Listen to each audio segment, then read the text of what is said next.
Kamaráde. Nazdar, Jirko, čau. Jak se máš? Pořád stejně. Takže konečně se to stalo. Já a ty. Já jsem tomu ani nevěřil. Jak dlouho si o tom píšeme, že něco spolu natočíme? 3/4 roku. Wow. Já myslím, že jo, ne, je to tak. Je to 3/4 roku, jo.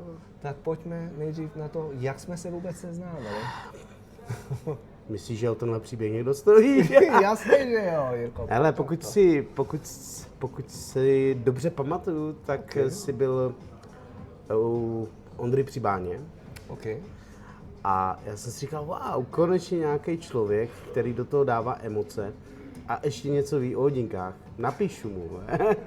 A to bylo jako fakt večer, tyjo. Tak já nevím, jestli se znezalek, že ti píše nějaký úchyl nebo A tak. naopak, mě to strašně potěšilo a hned jsem ti odepsal a řekl jsem, wow, ty jo, konečně nějaký člověk, který vlastně... Takže jsem byl rád, že konečně tady nikdo neřeší jenom jakoby vyloženě ten mainstream a takový to instantní jako wow hodinky, ale že jde jako do hloubky, nebo minimálně se snaží. Takže, a hlavně to bylo jiný. A co si pamatuju, tak mě zaujalo to, jak mluvíš. Takže, jako, protože, co si budem, dnešní čeština jde tak trošku do háje, takže mě okamžitě překvapilo, že je to jiný v dobrém slova smyslu samozřejmě. Ty moje anglikány jsme pověstné. A někdy je jich příliš. Daytona, Dial. Dial on dial. Jirka je především fanoušek hodinek. A už nějakou dobu šéfredaktor hodinek a šperků magazínu, ale hlavně fanoušek hodinek a chlap, který má rád zábavu, takže to jsem já. Můžeš nám k tomu něco říct? Jak se milovník hodinek dostane k tomu, aby psal?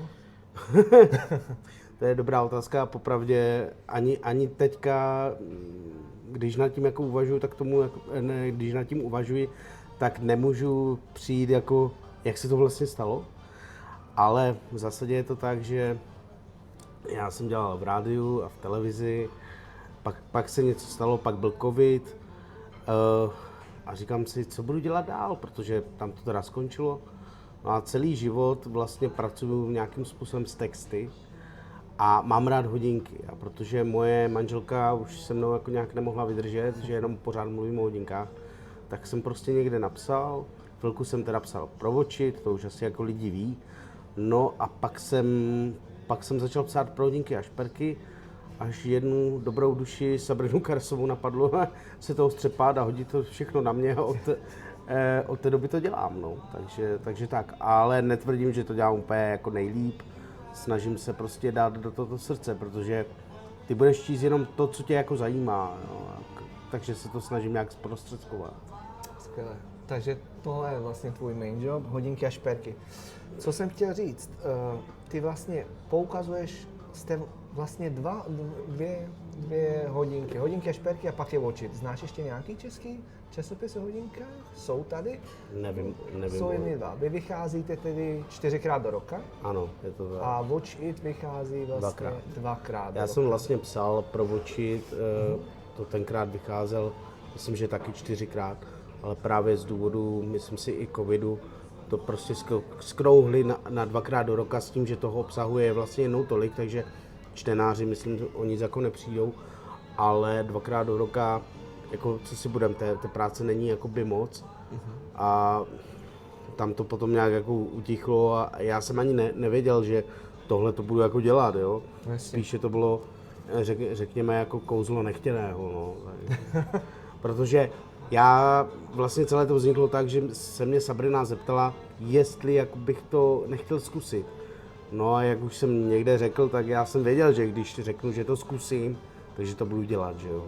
Klasik. A protože vždycky se zájmem listuješ tím časopisem a čekáš prostě, jestli tě tam něco osloví, to co máš rád, tak snažím se i k tomu tahle jako přistupovat, že tam chci prostě dát lidem to, co by si rádi přečetli, jo, takže. A jak dlouho už to děláš vlastně? Jako šéfredaktorství? Šéfredaktorství? No, už to bude něco přes rok asi. A píšeš vlastně, psal si, to už je pár let. To už je pár let, no. Už je pár let. Skvělý. Ty jsi nám přinesl jako jeden z mála hodinky na ukázku. Pojďme se o nich pobavit. Čím bych já začal, protože my už se bavíme o hodinkách docela často, proto to taky začalo. Začal bych těma krásnýma Breitlingama příběhem. Můžeš nám k nim něco říct?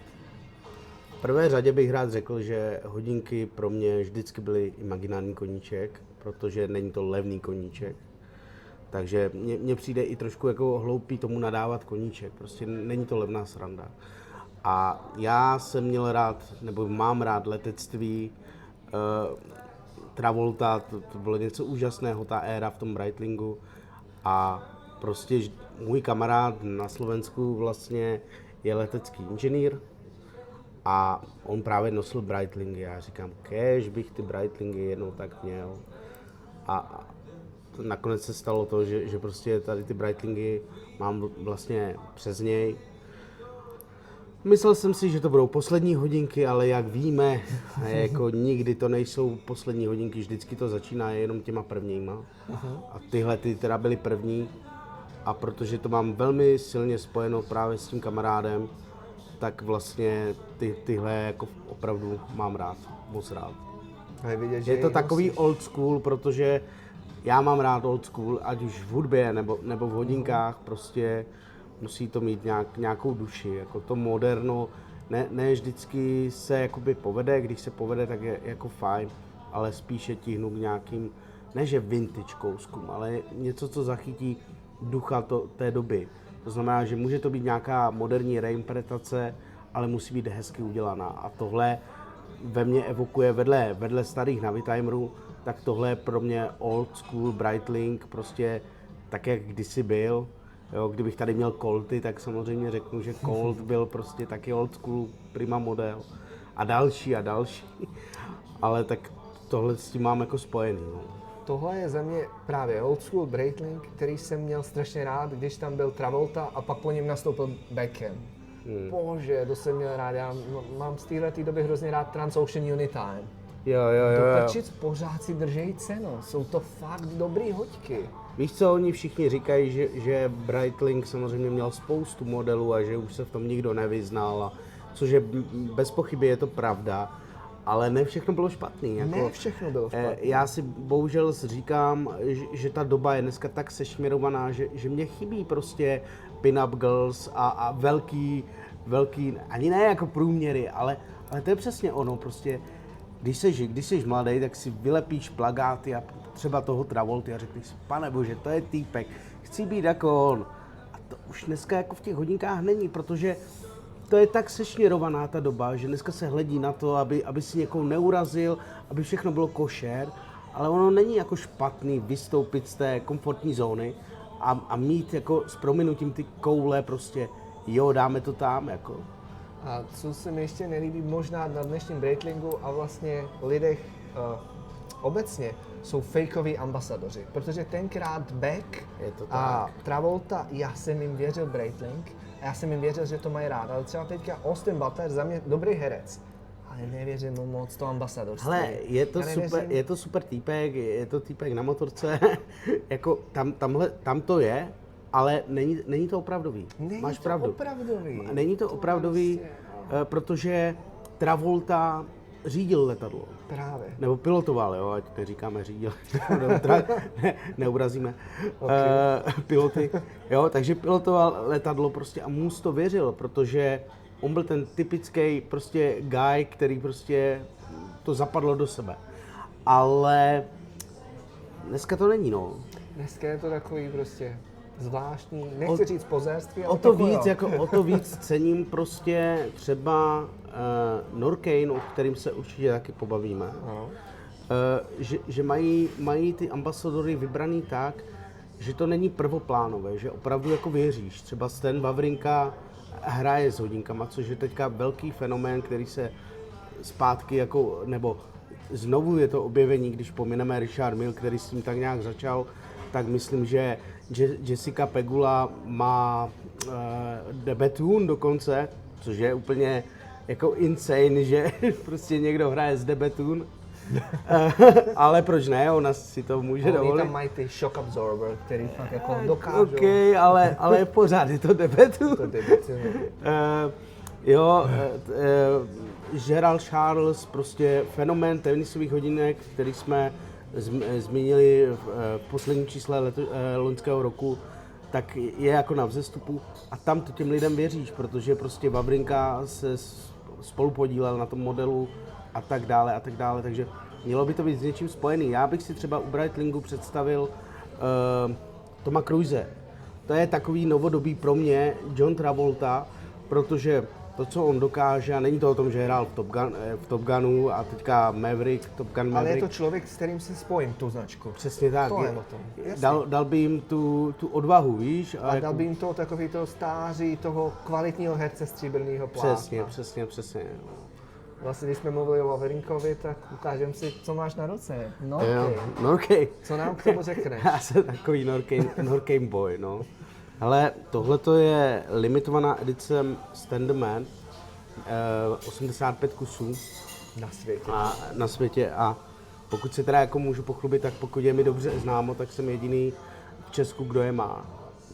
Jsem za to strašně rád, protože kdo mě zná, tak ví, že já miluji tenis, mám rád Federera, mám rád Wawrinku a prostě Wawrinka, jeho backhand je prostě úžasný a je to úžasný člověk, jako nebo tenista, dejme tomu, neznám ho samozřejmě osobně, takže prostě... Ty Wild Ones jsou vlastně strašně pohodlný na ruce. Teď jsem je měl 2 dny půjčený a žil jsem s nima. Bože můj, člověk by si to měl zažít, protože ono něco jiného je vyzkoušet si hodinky v botiku, něco jiného je vyzkoušet si i na nějakém srazu pár něco jiného je i fotka, video, prostě. A žít s nima. To je to úplně, potkáš prostě ty úhly a co v tom je. Já jsem rád, jako, že to říkáš, protože znám takové lidi, kteří prostě říkají, že ta cena je neopodstatněná, že tam je jako selita. Samozřejmě můžeme o tom jako diskutovat. Mě upřímně taky jako, ne že by mi to vadilo, ale taky bych tam čekal trošku jiný strojek, ale je třeba zažít fakt jako ten feeling, protože ty hodinky jsou opravdu, bych řekl, revoluční. Jo? V tom pocitu, myslím si, že hodně bych to i přirovnal k Richard Mille, což je jako odvážný. Na druhou stranu by lidi měli jako si uvědomit, co za tu cenu dostáváš. Tohle je opravdu, Nortek je opravdu za mě revoluční materiál. Nejenom o tom, nebo nejenom tím, že vlastně můžeš měnit konečně barvy, že není jenom černej, ale tím, jak je to pojatý prostě a jak dobře se nosí. Oni tam mají vlastně kontejner, který je jako shock absorber a oni taky dokážou těch 5000 G. Jo. Je tam vlastně titanový kontejner, v kterým je uložený strojek. Vyloženě hodinky na tenis a tenis a prostě jako taky něco stojí vývoj. No jasně. A sám víš, jak to je prostě v industrii, že prostě musíš tam mít nějakou návratnost. Jo, a ta cena, byť je jako vyšší, tak samozřejmě tím, jak je to pojatý, tak je to vlastně zlomek. Vem si, kolik stojí Richard Mille, jo, prostě. Dobrý, Norkane. Teď půjdeme z Norkaneu do Orisu, protože tady máš jeden krásný, řekl bych, poetický model. Pojde i jeho příběh vlastně. Oris, Kermit. Jeho příběh. Prosím tě, úplně pamatuju tu dobu, to bylo, myslím, 2 roky zpátky, jestli se nepletu. 2 roky zpátky bylo, kdy Oris vlastně ještě buď v ten den, anebo den před Watches & Wonders vydal tohleto, kde byl ten Kermit právě. A já jsem na to koukal a říkám, ty vole, co to je? To není možný. Protože já jsem člověk, který má strašně rád Disney.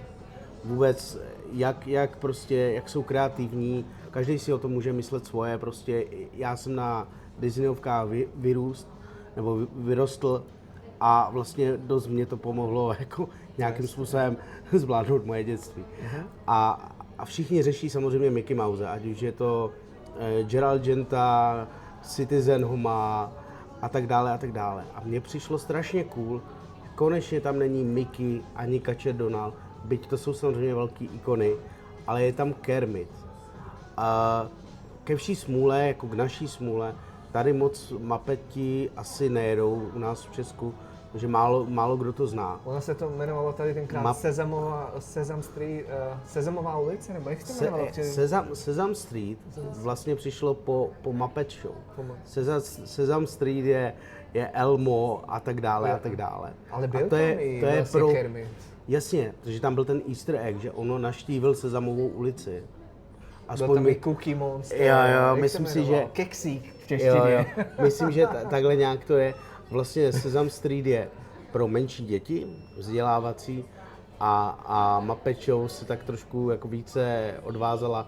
Teď nově tam je Sabrina Carpenter tam je? Ty máš rád, ne? A si vždycky na to vzpomenu. No ale...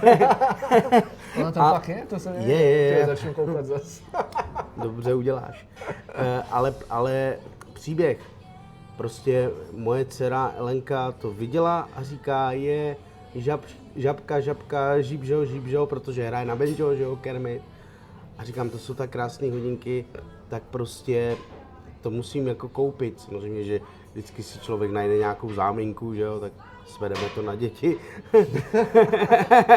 A prostě jsem strašně rád, že je mám, a přestože mi spousta lidí říká, to nemá tu hodnotu a prostě ten strojek, jako, strojek je super, ale jako, že si to nedrží hodnotu, ale ty lidi nechápou, že já to neprodám prostě. Že jako, jasně, nikdy neříkej nikdy, ale prostě mě baví ten příběh, že vlastně to té holce, tomu dítěti to ukáže, že je šťastný a to mě stačí, jako já jsem za to rád, protože vždycky, jak je prvního, tak ji ukážu žabáka, jí se rozháří oči a to je přesně o tom, jako hodinky mají dělat radost a to je to podle mě, co nás na tom baví, ne jaká je to jakoby značka, kolik to stojí peněz a jestli ti to něco vydělá nebo nevydělá, to je asi úplně jakoby jedno, ne vždycky, ale vlastně nemělo by to být ten hlavní důvod, proč si kupujeme hodinky, že chceme na nich vydělat. Jako. Právě. Chci říct, že to zpracování mě dost nadchlo. Je to a zase skvělý. jako pilot, jakoby bracelet, že jo. Právě, a ten seatbelt, klás. Protože to ano, je to jak zapínání vlastně pásu v letadle, takže zase je tam ten Easter egg. A strašně se mně líbí, že ten Kermit je tam jenom jednou a je malej. Kdyby ta datumovka byla větší, nějaký big date, tak to nefunguje. Je to kýč možná. Ano, je to kýč.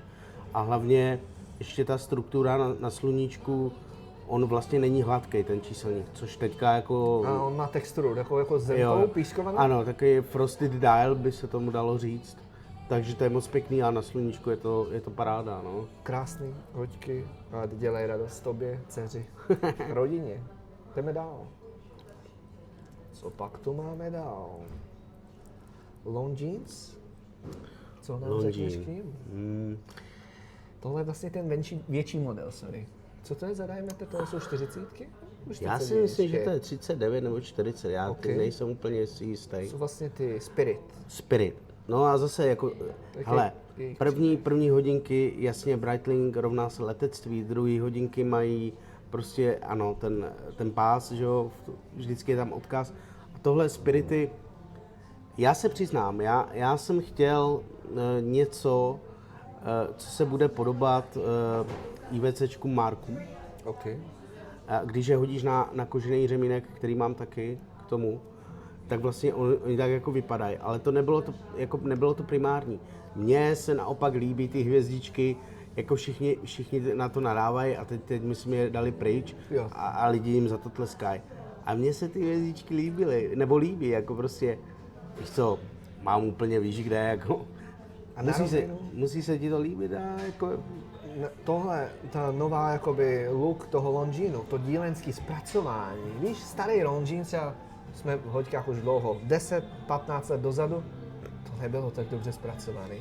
Hlavně i ty čísla jsou super, čísla jsou super, ty arabský čísla. A teďka vidíš ta vteřinová ručka, ona kopíruje ty indexy, ale úplně jako na vteřinu přesně. Tam máš takový vlastně ten kosočtverec. Jo, jako diamond. Jo, přesně.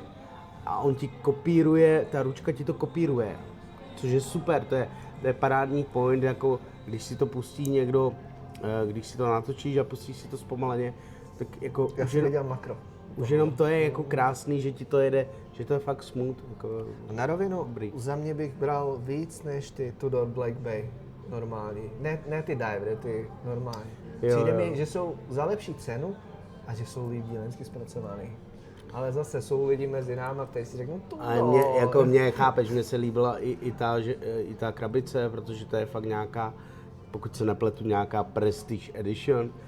Velká krabice, dřevěný box, prostě knížka k tomu byla. To jsem si říkal tenkrát, že jo, dneska víme, že jako boxy jsou zlo, kde to chceš dát, jako jo. Proto teďka Breitling dělá vlastně ty nový boxy jenom jako udržitelný a já nevím. To je zase jako otázka, no, jako, ale dobře, bereš tady kudoke, tak a to s tím trošku jako souvisí s tou udržitelností. Pověz nám, protože dostanu se k tomu, ale ještě k tomu Breitlingu. Pojď. Je to o tom, že tady na tom je krokodýlí řemínek. A všichni mi říkali, nebo ne všichni, jestli dělali ze mě legraci, ale ty seš pozér, ty máš krokodýlí řemínek. A já říkám, já na to kašlu. Já ho mám proto, než to zakážou. Jestli mi rozumíš.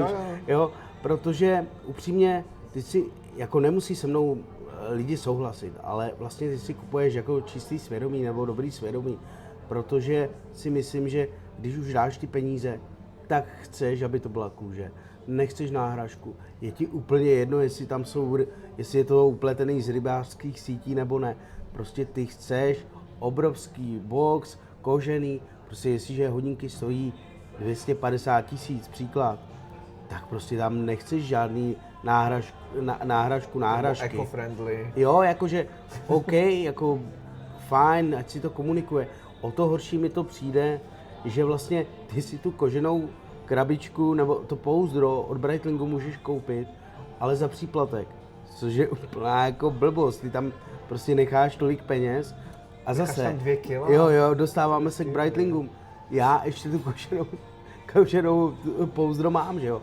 A ještě ty nity tenkrát na té krabičce, jak to bylo kdysi, prostě to má neskutečný vibe a dneska je to tak uhlazený, prostě... Chtějí ušetřit za prvý a za druhý nechtějí si s tím dát takovou práci. Ale jako bylo to hezký, úznej, prostě, já vím, že je to pryč a že člověk by se měl posunout, ale prostě, když jsi to otvíral, tak si řekl, wow. Ono je zážitek vlastně bylo to udělat super. právě, otevřít ten první box. Přesně, to na tebe jako promluví, že jo, tam se jako v uvozovkách rozhoduje, jestli u té značky zůstaneš nebo ne, jestli tě nějak zasáhne. Já si pamatuju, když jsem kupoval svoje první jako spíďáky a prvních pár nocí, když jsem je měl, tak jsem měl ten box a dával jsem je každou noc do toho boxu. Já jsem to měl stejný a já jsem do toho boxu chodil, ještě jsem k tomu čichal.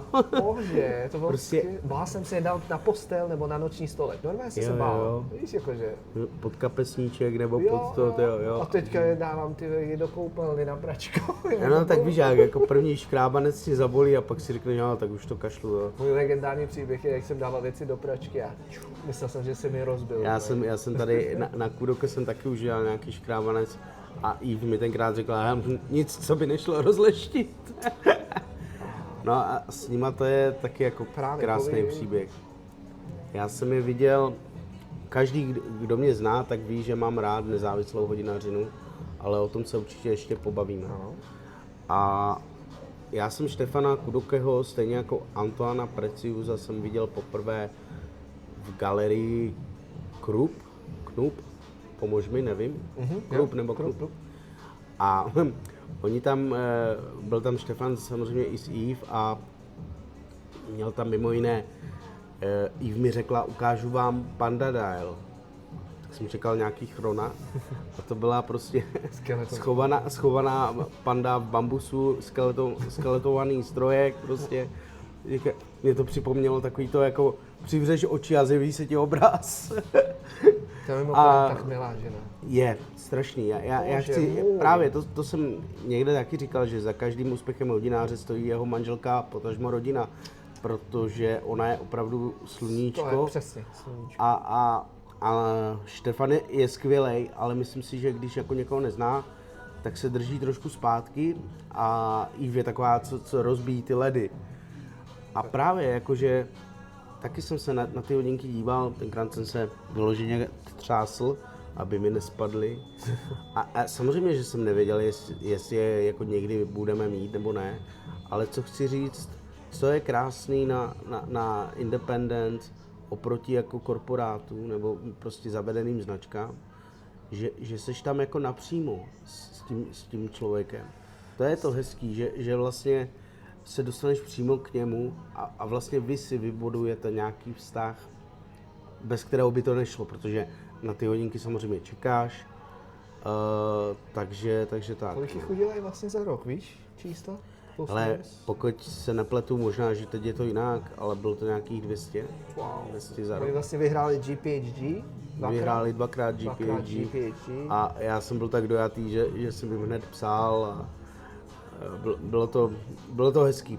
Pro mě je to divný, ale jako víš co, kdyby jsem se zklamal v člověku a prostě byl to hodinář. Já nemůžu nosit jeho hodinky. Já nevím, jestli to jako pochopíš, ale pro mě ta osobní vazba nebo to, že toho člověka mám rád a věřím v jeho práci. Samozřejmě, že s prominutím, kdyby byl někdo z Keta a dělal dobrý hodinky, no tak jako, ale já bych se přesto nepřenesl, rozumíš? Okay. Takže já to mám jakoby i v tomhletom a jako nemusí mi to lidi věřit, ale opravdu, když vyhrál GPHG, tak já jsem se jako rozbrečel, jako opravdu. Jsou to překrásné hoďky a když jsem je já poprvé viděl právě a mluvil jsem s tou paní Eve, já jsem řekl, bože, ona mi řekla tu cenu a já jsem říkal, to není možný. Já jsem čekal, že stojí třeba 4x tolik, než co stojí. Chci právě říct, že Štefan Kudoke, když je vydal ty hodinky, tak stály vlastně nějakých 6 000 euro, myslím. Až teď to šlo strašně jako nahoru, i možná samozřejmě i inflace, i to, že vyhrál prostě dvakrát hodinářského Oscara. Ale chci říct, že vlastně Štefan Kudoke je jeden z mála těch nezávislých hodinářů, který ještě je jakoby dostupný. No. A chci říct k tomu strojku, kdo ti dá něco takového za ty peníze? Přesně. Já když jsem viděl ten stroj, tak malé mě klepla. To bude je stát to třeba krásný, 1,5 milionu. je to krásný. Šiko, Jo, lidi zase říkají, že... Můžeš nám něco říct k tomu strojku?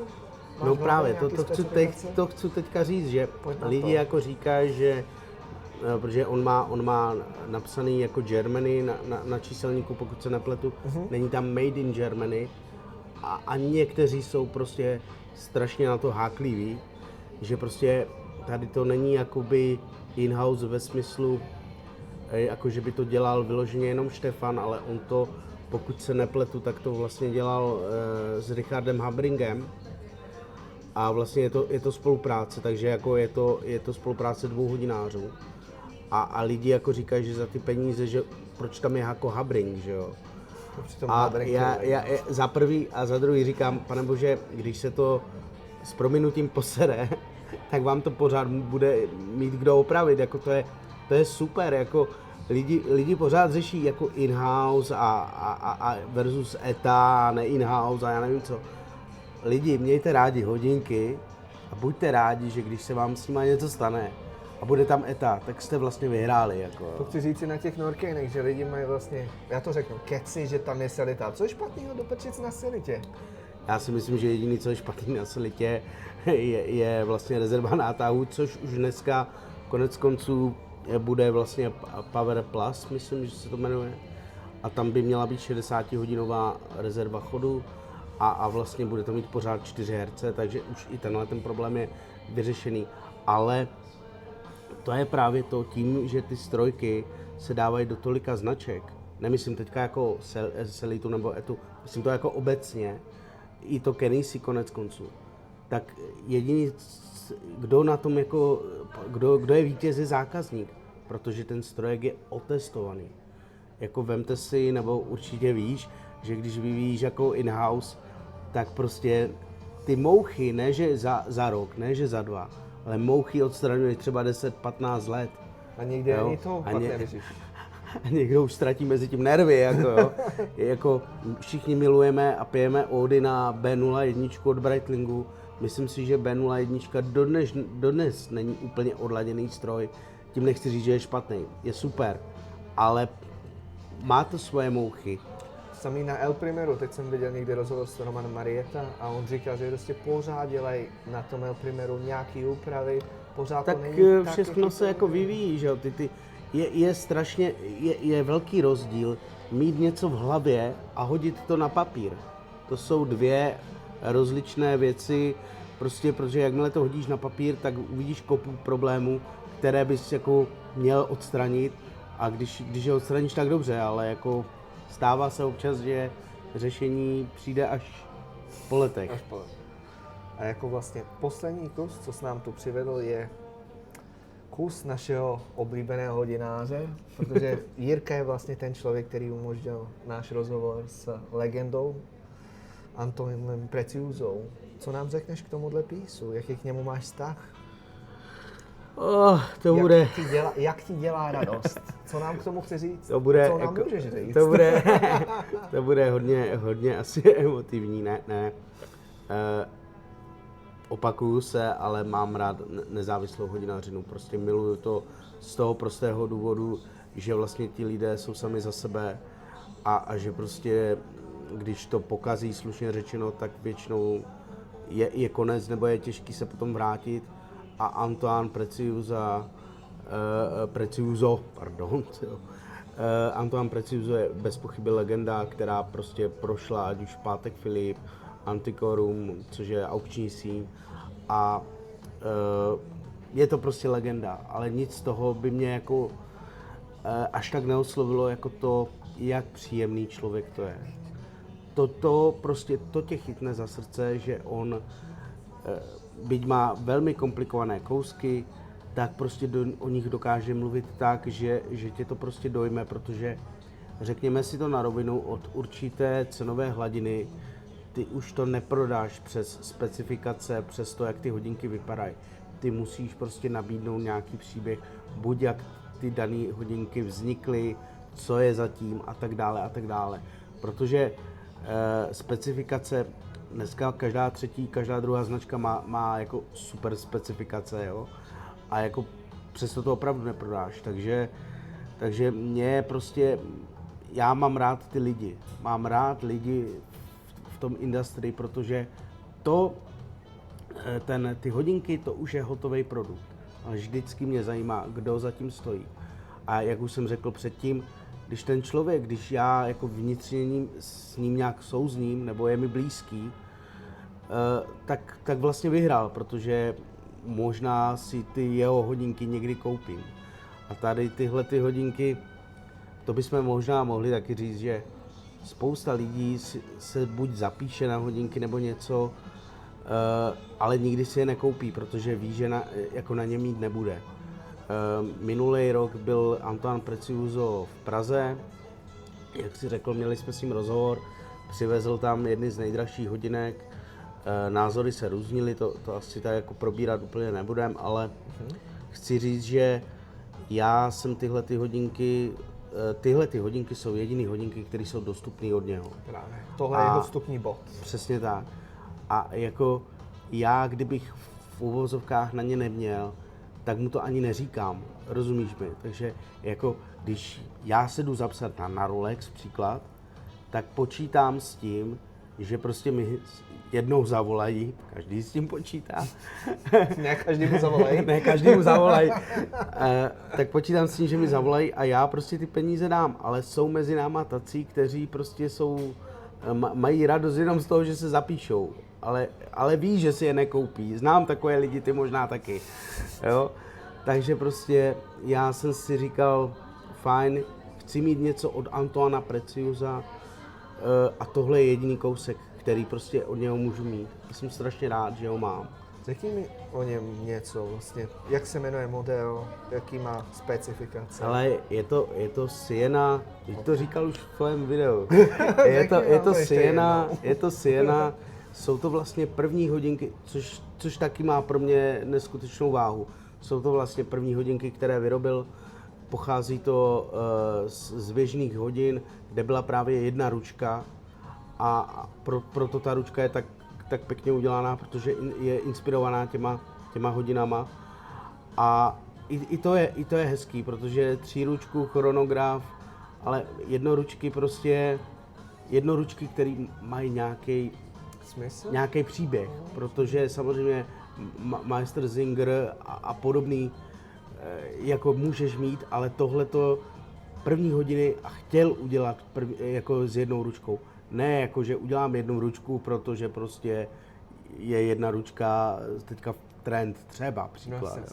No, Čím se nechci dotknout Meister Singer, jo, tam. Můžeš nám říct, jaký je vlastně price point tohohle modelu Siena? Kolem 4 000 nějak oficiálně? 170 000 českých korun. A on se dělá vlastně ve dvou variantách, 38 a 40. 38 a 40 a dělá se i klasická dvojručka. OK. A co je třeba asi jako hezký říct, že tohle je nejoblíbenější model u Japonců. Japonci jsou velmi specifičtí a velmi hodinkově vzdělaní. Velmi.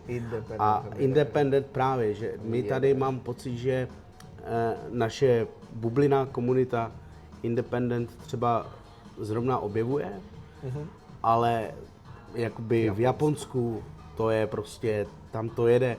Nemusíme chodit daleko, teď pokud se nepletu, tak a proč? Oni jsou velký jako fanoušci tvoji. A říkal, že já žádný hodinky tam jako, no však právě, takhle vzniklo Simplicity.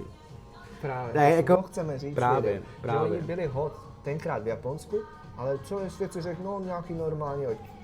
On vždycky jako měl pak zakázkový výroby, třeba ty Grand Sonary a tak, ale ty Simplicity, to nebyl hot model.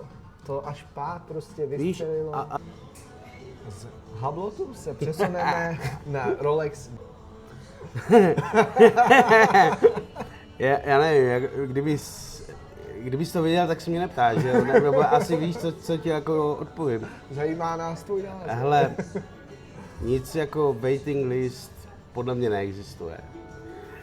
Já vím, že teď naštvu spoustu lidí, kteří mi budou určitě oponovat. Já to říkám tak, že prostě na dobré věci si prostě musíš počkat. A jestli jako chceš něco, tak prostě tak hraješ tu hru, kterou ti prostě Rolex jako nalajnuje. Smůla je, že za mě teda ne vždycky ta hra je jakoby, má správná pravidla. Ale to je hold život.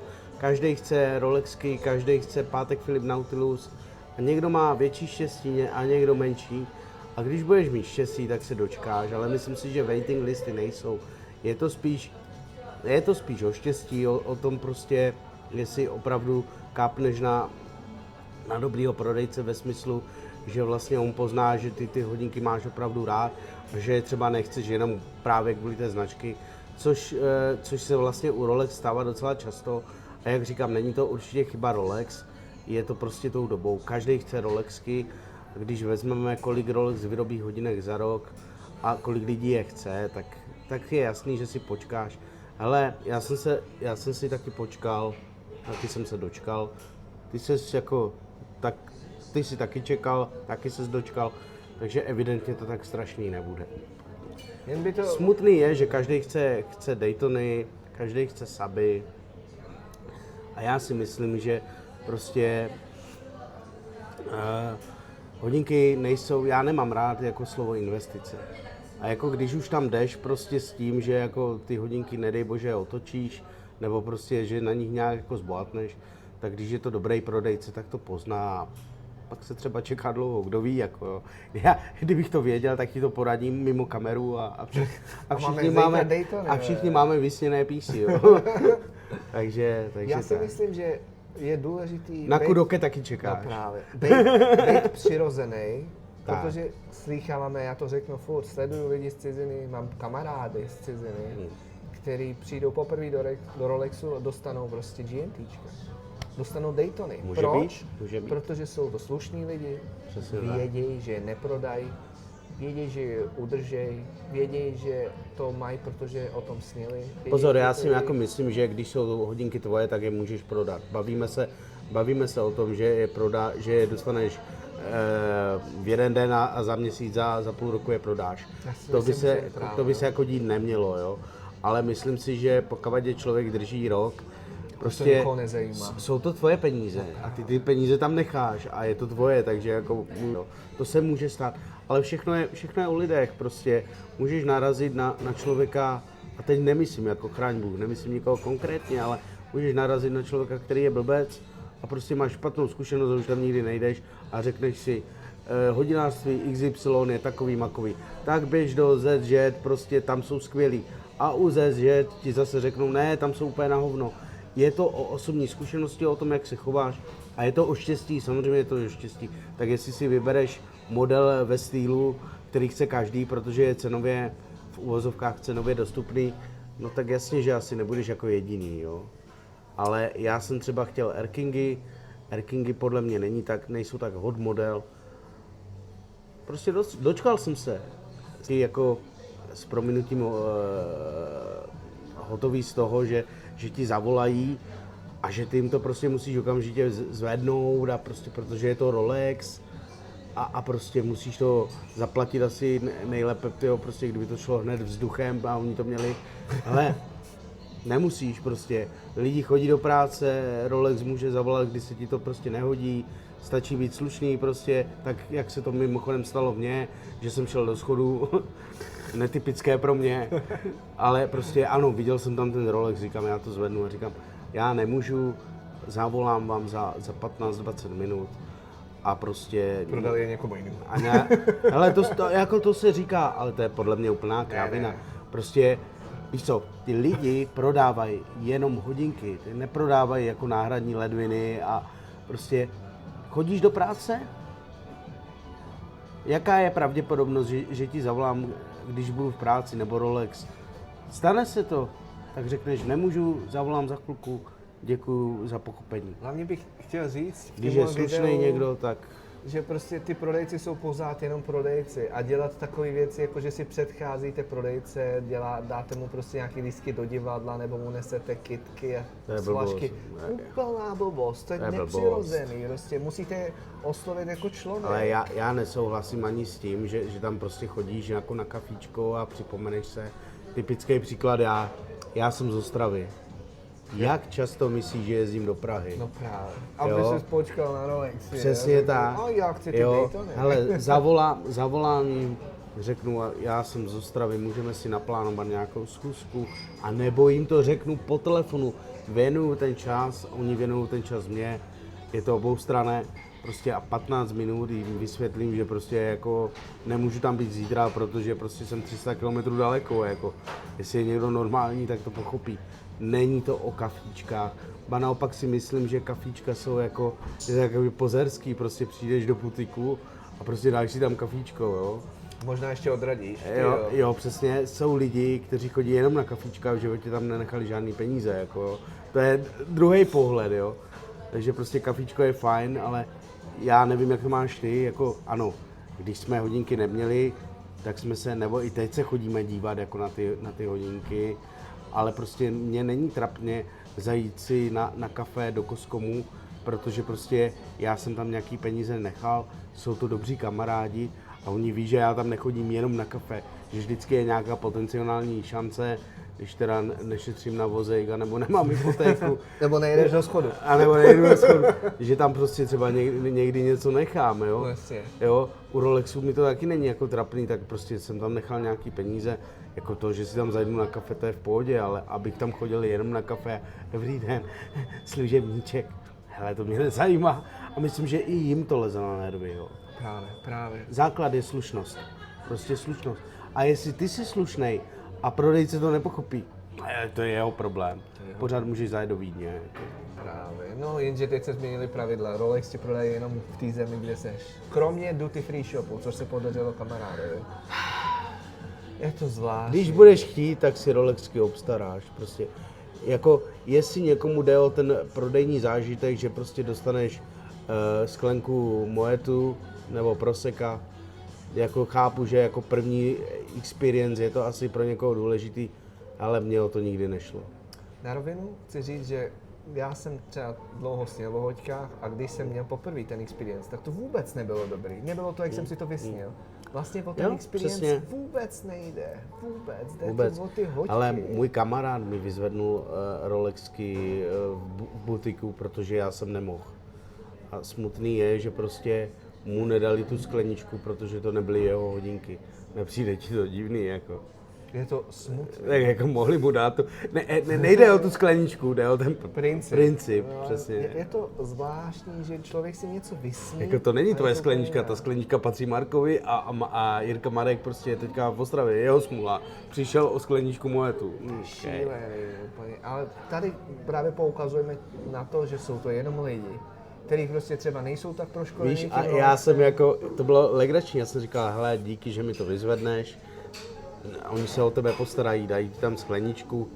Nešlo mu taky o tu skleničku. Tak chceš to těm lidem udělat hezký, jako, protože upřímně já se cítím jako hlupák, protože já tam nemůžu dojet a on mi tam prostě jede pro ty hodinky, jo. Tak já jsem rád, že to pro mě udělá a chci mu to nějak zpříjemnit a doufám, že ten butik mu to taky zpříjemní. No, nespříjemní. A co je nejhorší, oni neví, že jestli ta sklenička a to, že tam zůstane o chvilku dřív a zkusí si třeba day-daty, který si nikdo nechce koupit a on je Ale koupí. zase na druhou stranu jako prý se chovali hezky, ale jako skleničku a to jako mně nejde o tu skleničku, mně jde vážně o ten princip, že to mně přijde prostě jako divný. Možná prostě. si zabili potenciálního klienta. Třeba. To je šílený. Ale onehda se mě se kamarád, nebo známý se mě nějaký ptal, myslím, že 3 dny zpátky, jsem ti ani neříkal. Okay. On říká, ne, nebo to jsme byli spolu dokonce, taky někdo chtěl Rolexky. V restauraci. Jo.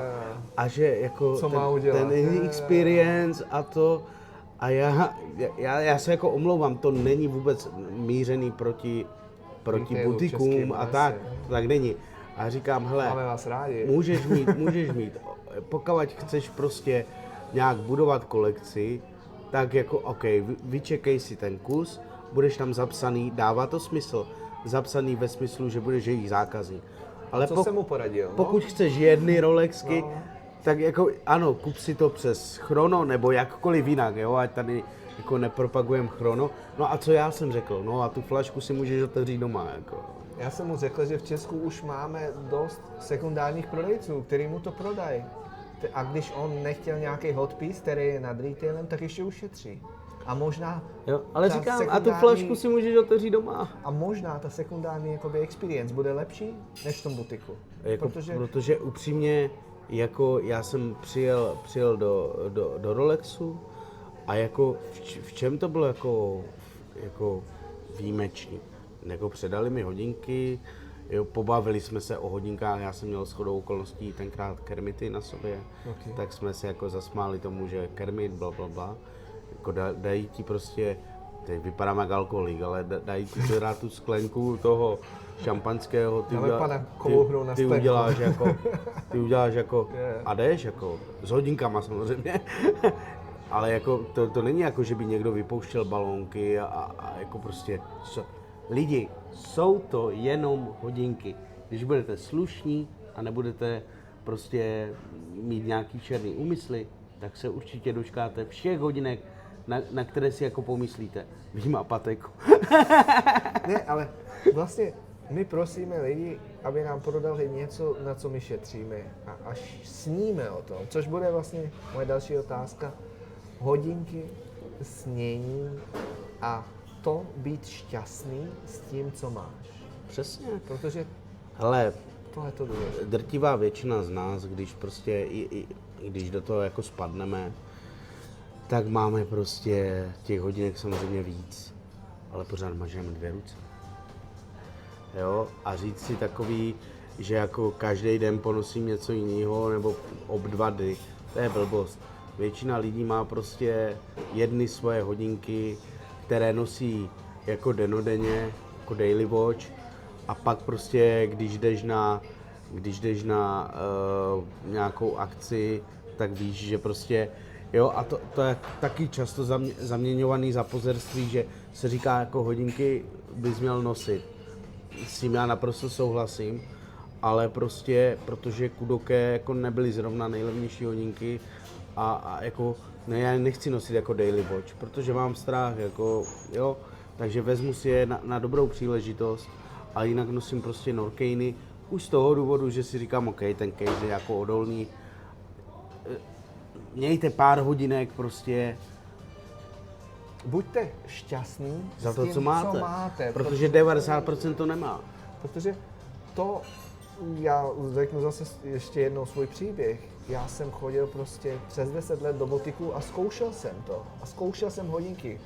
Většina lidí, co si koupí luxusní hodinky, tak prostě na ně kouká 2, 3, 4 roky max a koupí je hned. Protože jsou to biznismeni, koupí je k nějakému achievementu. No, to ani jeden z nás není, že? Což ani jeden pro nás, kdybychom neudělali to, co jsme udělali, nepracovali tak, jak pracujeme, neměli to štěstí, co jsme měli, tak bychom si žádný hodinky nedovolili. Je to hlavně štěstí, jako jo. To je štěstí mít prostě jedny, ať už jsou to A Rolexy nebo chtěl bych říct, že buďte rádi třeba i za Seika, jako nemějte prostě, necítíte se nějak méně cenní, když máte hodinky za 10 nebo za 50 tisíc, jo. Já shodou okolností jsem byl na nějakým srazu a vzal jsem si prostě tady tyhle ty hodinky, protože je nenosím, dávám si je na výročí. A prostě měl jsem takový pocit, že ty lidi se na mě dívají skrz prsty, protože co máš za hodinky? Lonži. Jako to není váš problém, opravdu, to je problém těch lidí. Jestli oni se s tím nedokážou srovnat, mně je to úplně jedno. Jestliže máte rádi třeba Primky, tyjo, nebo máte rádi, co já vím, Swatch, kdyby nebyl Swatch, tak kdo ví, jak by vypadala Industry. Prostě noste to, co máte rádi. Buďte motivovaní tím, že to mi pomohlo hodněkrát, že jsem si říkal, aha, jednou budu makat do kousek víc a na ty hoďky vydělám. To je jiná věc. Ale to nebýt spokojený s tím, co mám a říkat si, ty vole, kdybych měl Rolexy, jsem lepší člověk. A když mi někdo řekne, že hodinkově vyhořel, já jako rozumím tomu, jak to myslí, ale jako opravdu hodinky jsou zbytná věc a pořád mezi náma jsou lidi, kteří jako přemýšlí nad nějakou existencí, ať už je to nájem, ať už je to jídlo, jo, a tak dále a tak dále. A tohle to prostě opravdu jakoby nemá větší hodnotu, než to, co jako za to dáš, protože bavili jsme se o tom v autě, jako zase, co dává hodinkám hodnotu. Prostě ano, můžeš se bavit o nějakých jako specifikacích, bla. Nepočítám s tím, že by Rolex udělal nějakou botu, že by najednou ty hodinky šíleně spadly, ale čistě teoreticky, jako, já tomu nevěřím, ale čistě teoreticky se to může stát, jako a co pak? Nebo ještě jinak, říká se často, že prostě když je válka, hodinky dáš na ruce, že to je jako nejjednodušší, co můžeš jako přenést, jo, a jsi jako v klidu. Teď je to docela aktuální. Jo, je to aktuální, nechceme jako zabíhat prostě jasný. do nějakých konspiračních, já nevím, teorií, ale jako mezi náma, když bude ten svět úplně víme kde, kdo ti za ty hodinky dá peníze. A nebo ti dá, ale jednu službu za jedny hoďky. Jako chápeš, prostě jako když už fakt půjde do tvého, každý se bude starat sám o sebe a to jestli budeš mít na sobě Sabiu ve zlatě, nebo prostě, já nevím, MBMF a já nevím co. Každému to bude úplně jedno. Lidi budou cenější chleba než patky. Všecko je pomíjivé, ano, přesně tak. Jako, chleba než patky. Jako dobrý, no, koupíš si Patek Philippe, ale jako já nevím jak ty, ale když by šlo do tvého... Ještě bych si dal chleba. Zase, já bych, ano, jako... Si dal chleba. Ale tak si ze Srbska, ne, tak... Hele, hodinky miluju, je to součást mýho života a... Já taky. Bez nich bych nebyl tam, ale chci tím říct, že pořád jsou důležitější ale věci. jsou důležitější věci a někdy na to koukáme až moc jako snílci. Víš, jakože, ono je to dobrý, ale... Je dobrý se občas věnovat jiným věcem. A trochu se povznést. Protože pak tě to začne o to víc bavit, jako když se k tomu vrátíš. Přesně, to chci říct. Jo. A to je přesně jak s hodinkama, máš daily watch, nosíš je měsíc, nebo dlouho a po půl roce vytáhneš prostě nějaký, co máš tam v uvozovkách zaprášený a dáš si je na ruku, je to jako poprvé. Je to pěkný, pokud máš na ně dobrý vzpomínky, což na většinu hodinek asi máme dobrý vzpomínky, jinak bychom je nekupovali. No právě. Tak je to jako poprvé. Je to poprvé, si to dáš na ruku a řekneš si, jo, teď já vlastně vím, proč jsem si je koupil. A to jsem taky někde slyšel, že no a ono bude jakoby honeymoon, líbánky s těma hoďkama a pak už tě nebudou bavit. Blbost, každý den mě baví Ne, stejně, já možná někdy víc. myslím, že to je právě ten problém, že když těch hodinek máš hodně, tak vlastně, a tím nechci jako nikoho nabádat, ať prostě má patero hodinek, ale když už jich fakt máš hodně, tak podle mě ty emoční vazby jako nemůžou být tak silný, protože vole, když máš 50 hodinek, a že takový lidi jsou, tak jako, že můžeme jí říct k 50 hodinek příběh, otázka je, jestli mu to budu věřit a jestli už u 30 jako budu si pamatovat ten první. Jo, tím chci říct, že pokud máš menší sbírku, tak jsi samozřejmě víc s ní jako semknutej. Jo, když máš patero hodinek, tak asi přesně víš, jako, co který pro tebe znamená. Jo. To je důležitý point. Ty hoďky by si měl koupit, protože je máš rád. Přesně. No. Jako investment, Ale možná, to, jako okay. je to takhle. Ale není to špatně, nechci říct, že to je špatně. Na Třeba druhou to má stranu, rád. na druhou stranu je asi úplně fér říct, že tyhle ty hodinky vlastně, já jsem je koupil jako ne investiční, takhle, jako takový jsem zase já nepotřebuju na těch hodinkách vydělat. Mně stačí, když si budou jakž tak zdržet hodnotu, jo, ale prostě to je jako kdyby si před 20 lety kupoval Dufora. Kdyby jsme to věděli, tak všichni. prostě ho kupujeme všichni, jo. A já jsem si tohleto říkal přesně u Stefana, jako říkám, když to nekoupím teď, ale příští nebo za 5 let už to možná nekoupím. A je to pravda, jako stály 6 000 euro a já si myslím, že mě jako jsou dražší, no, bohužel, jasně, jako, jasně, nebo bohužel, prostě, Bohudík. tak to je, jako jo. Bohudík pro tebe, bohužel pro ty, co si je chtějí koupit teď. Tak to prostě je, no. Poslední otázka, tvůj názor na dnešní watch industry, kam se upíná, kam bys chtěl, aby se upínala? Co si myslíš, že...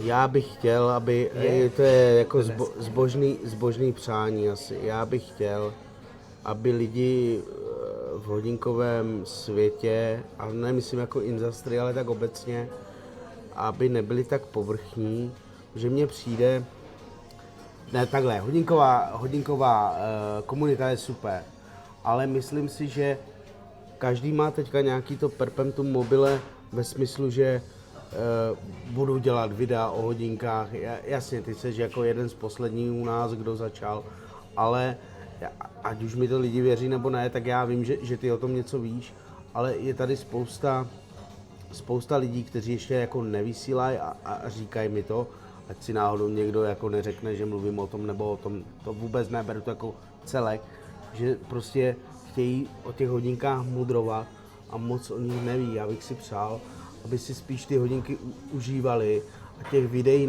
na tom YouTube, těch najdeš mraky prostě a kvalitních. Dneska je strašně těžký udělat něco jinak a lépe, protože většinou prostě už to někoho napadlo a dělá to líp než ty, jako nemyslím ty, ale jako víš, jak to myslím. Chci říct tady hlášku vlastně Jean-Claude Bivera, našeho modly a legendy, říká, jeho první vlastně v AP bylo to, jeho první práce v AP byla to, že bral půl vejplaty a jenom se učil. Přesně. Ale dnešní vlastně influencerská doba je, že chtějí vlastně poučovat lidi, ale nevystáli si ty roky toho snění, koukání na ty kvalitní videa a edukování se. Přečtěte si Hodinky a muž, teďka to vyšlo v češtině, od Hodinky, že jo.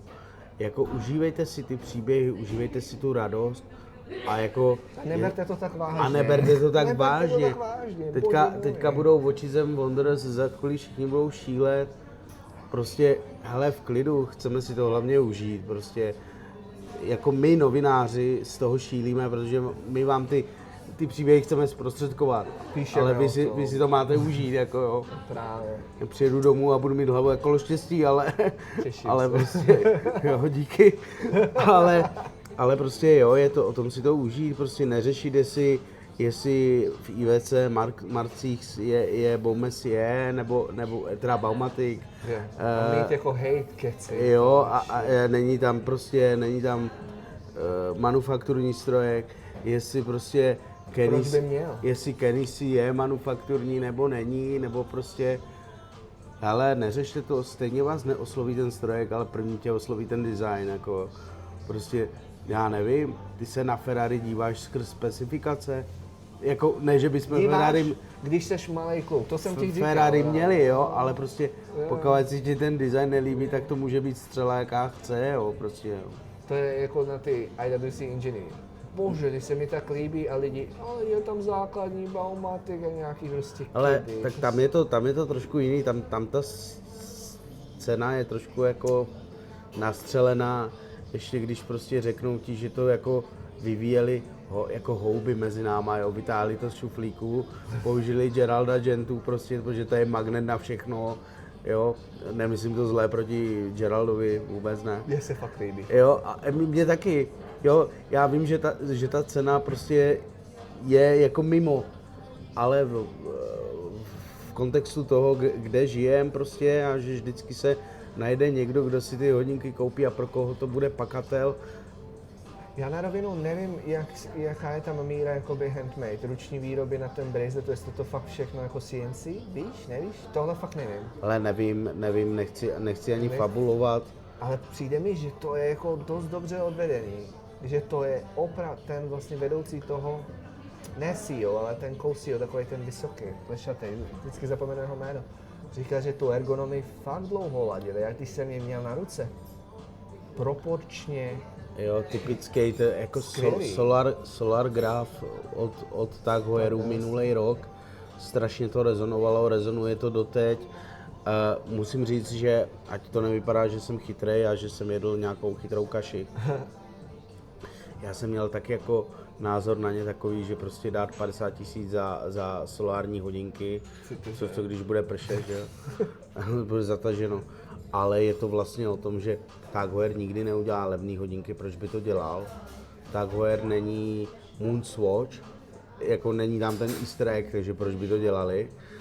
A pořád je to, když jedeš na F1 a chceš mít zážitek, tak pořád ty hodinky dávají větší smysl, než tam nechat bambilion prostě za nějaký suvenýry a to, tak budeš mít krásné hodinky a budeš to mít s tím vždycky spojený.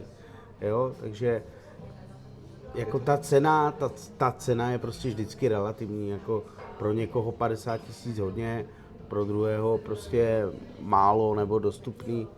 Jo, to je ten pohled. Jako hlavně si to prostě užít. Jako. A pokud vám ty hodinky něco říkají, kašlete na to, co říkají ostatní lidi. Prostě já jsem taky teďka měl jako nějaký. To jsme ještě neřekli, já se omlouvám, že se k tomu vracím, jo. Ale měl jsem nějakou debatu s nějakým klučinou, kdy prostě mi říkal, že Konstantin Čajkin jak udělal ten Time Eater s Louis Erhard, no, že prostě když na ty hodinky nemá, na ty opravdový jako od Čajkina, takže si jako nebude kupovat náhrážku. Pro boha lidi, to není náhrážka, to je jako spolupracoval jako s Konstantin Čajkin a naopak Manuel Emch dělá úžasnou prostě službu hodinářství jako celku, protože dává prostě možnost lidem ochutnat esenci nezávislého hodináře nebo hodinářů za relativně dostupné ceny. A to je právě to, že někdo, kdo má hodinky rád, tak chce třeba mít esenci. Jasně, někdo by mi řekl, že tady jako prostě Antoine Prezioso, tuším, že to není jako manufakturní kalibr, sám myslím to říkal, ale mně je to vlastně jedno, já chci mít prostě kus něčeho, co udělal Antoine Prezioso, protože ho mám rád. To samé Hajime Asaoka. Prostě proč myslíš, že po Kuruno Tokio je takový hlad a myslíš, že někdo řeší, že tam je Miyota? Nebo že v Med1 byla taky Miyota, teď je tam teda La Joupere, což je jako praž, jako loď, ale prostě neřešíš to, ty chceš mít prostě ten design nebo tu DNA toho autora. Prostě já bych strašně měl byl rád, kdyby měl Kuruno Tokio, protože Takano se mi líbí a ještě. Takano, bože protože můj. na jeho Tourbillon prostě nikdy mít nebudu, jako, jo, a ten drtivá většina prostě. Ale mít kousek toho prostě hodinářství na ruce a mít možnost to nosit je super. Okay. A taky poslední věc k nezávislé hodinařině, uvědomte si, že to, aby si mohli vlastně plnit své sny a dělat ty ultra drahý písy, tak vlastně většina lidí má nějakou odnož nějakého brandu. Ať už je to Louis Erard, který se spojil s Kudoke, který se spojil s Čajkinem, Silberstein tam byl a tak dále, tak prostě ten rok je strašně dlouhý a vy ty účty prostě musíte platit a dostaneš se jako do povědomí a nikdy nevíš, kdo si koupí tvoje hlavní hodinky. Takže je super, že prostě ti nezávislí hodináři jdou i tou cestou, že mají ty dostupné kousky. Dělá to většina, dělá to Brunefeld bratři, dělají to Jo, vlastně. měli tu limitku, že jo, ta se okamžitě vyprodala. No a proč? Jako, protože Grenfell. Dělá to Voutilainen. Jo, jasně, Voutilainen měl On mají dokonce Dial Manufacturer. nějakou ano, to má, no. On měl teď nějakou, nebo ne teď, ale měl nějakou limitku i s nějakým mikrobrandem finským. Spojil se teďka, nebo ne teďka, minulý rok s Louis Vuitton. Je. Což je jako super, protože prostě ti lidi, Louis Vuitton si koupí asi lidi, kteří mají prostě peníze a prostě když jako, tak zase se o něm někdo dozví. Prostě pořád buduješ ten brand. To není jako, že uděláš jedny hodinky. Jsi jako AP. Jo, ale prostě dobře, to je jako korporát, jo, a nemyslím to jako zlé, jo, ale ti nezávislí hodináři prostě fungují jinak, že jo, to jako není korporát. Musí z něčeho žít, no právě. A většinou, jak jsme říkali, ty hodináři si nemůžou dovolit ani svoje písy. A vem si, že regulátor od Louis Erard lomeno Kudoke stojí nějakých 130 000 a vypadá to velmi podobně. A tuším, že je tam, já nevím, jestli Selita nebo Eta. Selita, myslím. No, a to ti je jako... Je to jenom o trochu proporčně větší kvůli tomu jo. movementu, to je celé. Ale jako... Ale je to úžasný, ano, je to ta esence. Je to ta esence, přesně tak. Chystáš se na Watches and Wonders. Poslední věc, highlighty. Těšíš se na něco vyloženě? Hele, jsem zvědavý, co představí Tudor, protože Tudor slaví 100 let. Co bys chtěl, aby představila? Já ti řeknu nejdřív, co bych chtěl já. Chtěl bych. Já bych chtěl Prince, aby představili Tudor Prince. Já bych chtěl Saby, to nepředstaví, ale chtěl bych vlastně ty racingový Chrona. A oni představí Big Block, protože to představí před 2-3 rokama, ten zlatý pís na Only Watch.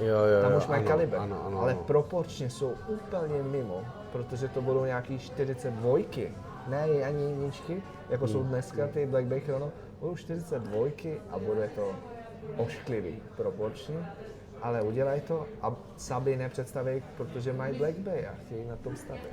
Ale my jsme dělali vlastně srovnání Tudoru a Rolex Saby versus Black Bay. A jako další, já se omlouvám, furt to natahujem. Další věc, neřešte prosím vás, jestli Tudor je horší nebo lepší než Rolex. Prostě zajímavý point by na to dal prostě můj kamarád, který říká, hele, ale když já chci Rolex, já nechci něco, co vypadá jako Rolex, prostě chci Rolex, jo. Což je jako správný, jako taky jeden úhel pohledu, ale na druhou stranu prostě Black Bay vypadá jako Saby, dobře, nejsou to Saby, ale prostě to zpracování je velmi podobný s ohledem na tu fabriku, kde je prostě. Ale co chci říct k tomu, že Tudor vždycky vypadal jako Rolex, protože vyšly Saby 1953 a pak vyšel ty Princi 1954. Jo. Tudor vždycky vypadal jako Rolex. A samozřejmě tady se uchytila taková to není fáma, ale že prostě Tudor měl být dostupnější, brácha Rolexu. Dneska víme, že to je tak, že Tudor spíš jakoby kryje záda Rolexu, proto možná i ten štít tam v logu. Ale není to super mít jako dostupný hodinky, které vypadají jako Rolex. A jsou dílensky zpracovaný. Ale pozor, a nehrajou si na to, že jsou, není to nějaká Invicta, pardon, jestli má někdo rád Invictu, klidně ji noste. Neuříznou vám za to ruku v Londýně. Jo, no a prostě jako extenze je super, jo. Ne? Clasp je dobrý, což to je jako s podivem, že jo, když ty řekneš, že je dobrý clasp. Jo, já jsem pes na cláspy. Jo, takže... Na spony. Takže ano, na spony. Takže prostě jako nedívejte se na Tudor skrz prsty, naopak si myslím, že je to celý postavený o tom, že Tudor je hřiště Rolexů, protože Rolex to je konzerva strašná. Já upřímně nevím, jako jediný, co mě jako překvapilo hodně, tak byly Lanvalery.